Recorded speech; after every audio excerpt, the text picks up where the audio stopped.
Hey, what's up guys? It's Matt with the Movement System.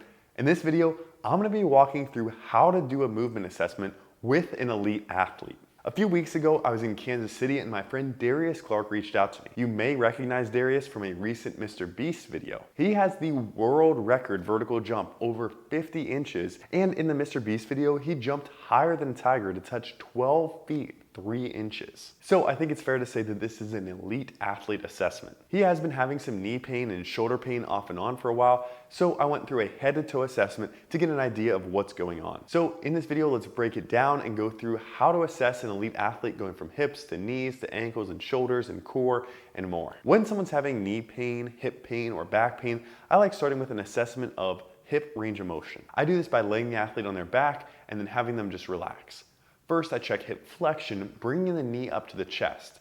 I'm looking for 120 degrees for full hip flexion range of motion.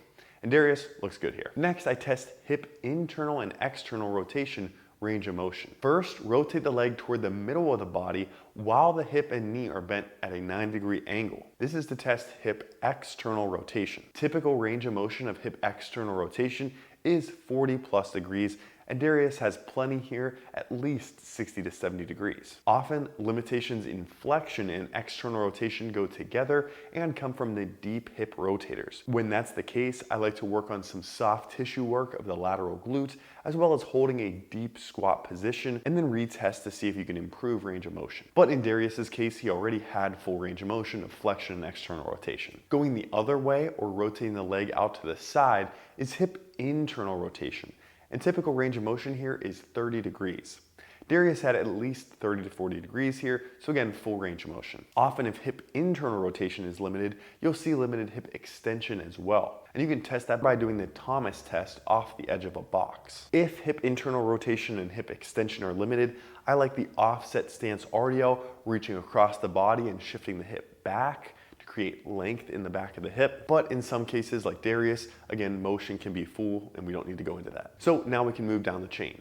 The next assessment that you can do is one that many people overlook, and that is tibial rotation. Basically looking at how far the knee can rotate in to point the toes inward or out to the side to point the toes out. For this, I'm looking for 10 degrees of tibial internal rotation, pointing the toes toward the middle of the body, and then 20 to 30 degrees of tibial external rotation. I often find that athletes with a history of ankle sprains have limited tibial internal rotation. In Darius's case though, tibial rotation was full range of motion and symmetrical on both sides. Also, if you are enjoying this style of video and going through an assessment like this, make sure you hit that like button and subscribe so you don't miss any future videos. I'm also going to leave a link in the description below to our free hip mobility masterclass in case you want to learn this in even more detail. Okay, after tibial rotation, we move on to a really valuable lower body assessment that I don't see a lot of coaches or clinicians using, and that is the table test. I learned this from a mentor of mine, Chris Johnson, and it has been a very helpful drill to address a variety of lower limb injuries over the past few years. As you can see, this involves stabilizing the forefoot and letting the knee fall out to the side. This is assessing the ability of the leg to torsion and the foot to supinate. For Darius, the right knee falls out way far to the side, but as you can see, the left is significantly more limited. This isn't the best view, so here's what asymmetry looks like in another athlete from a better angle. This is also when we realized for Darius that his pain was pretty focal and specific to the joint line. I'm palpating the joint line between the groove of the tibia and the femur, and that pain is deep in that joint line, which is a really clear indication that the meniscus is likely involved. I go into a few more clinical tests here of patellar mobility,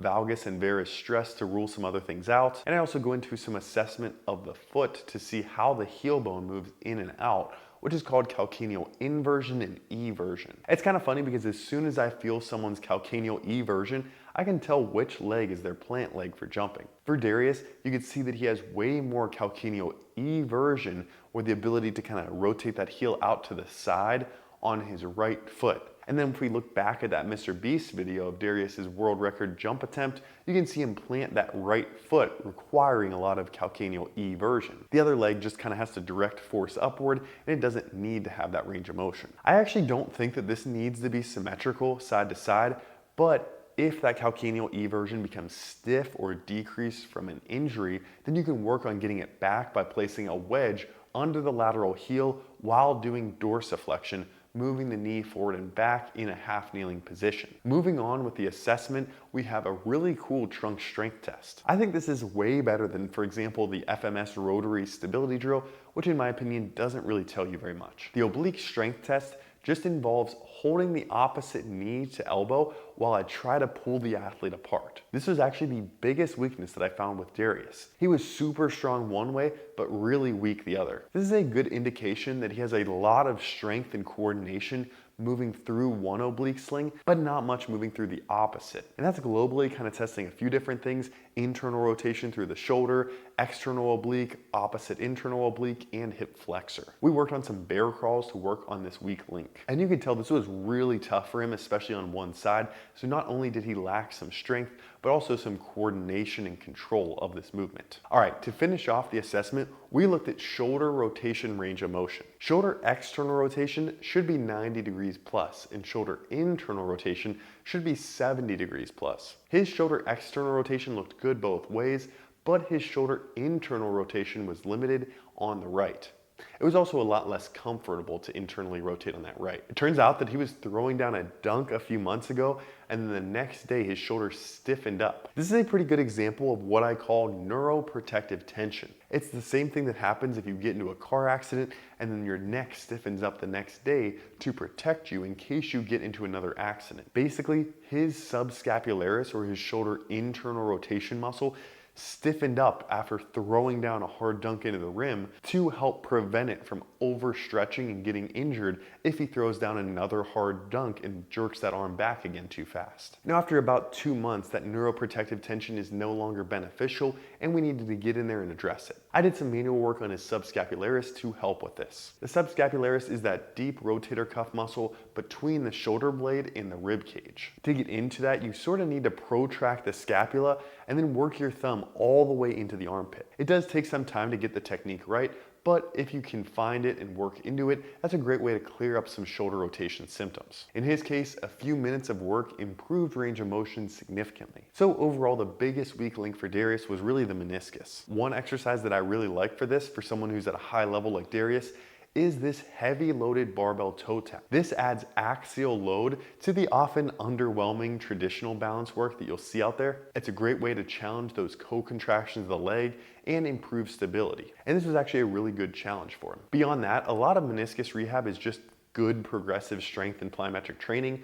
We worked on some Bulgarian split squats, built up that quad, as well as some single leg stability. We also did some Copenhagen planks to work on the adductors, the Johnson calf raise for some calf work, and some plyometrics. So overall, this was a pretty good mix of some biomechanics-based assessment and some thoughtful, specific strength training to address weak links. If you want to go into this in more detail and learn our full system for assessing and improving movement anywhere in the body, you can check out our full CEU approved course, Movement Assessment 101. It's the exact biomechanics-based system that I use to assess and improve movement with my clients, explained in depth. With it, you'll get my full assessment sheet, which goes through the movement assessment to do, paired with the quick hitter drill to improve that movement, and the strength drill to make those improvements last long term. I worked with a bunch of really smart PTs and trainers and coaches to develop this system and take advantage of the more advanced assessment techniques that are out there that not a lot of coaches and trainers know about. I think it's a huge step up from the FMS and has helped hundreds of coaches and trainers level up their skill set. So if you want to learn the movement techniques to help you pinpoint weak links in your athletes and immediately improve them, then make sure you check out the link in the description or head to themovementsystem.com. Thanks so much for watching, and I'll catch you in the next one. Take care.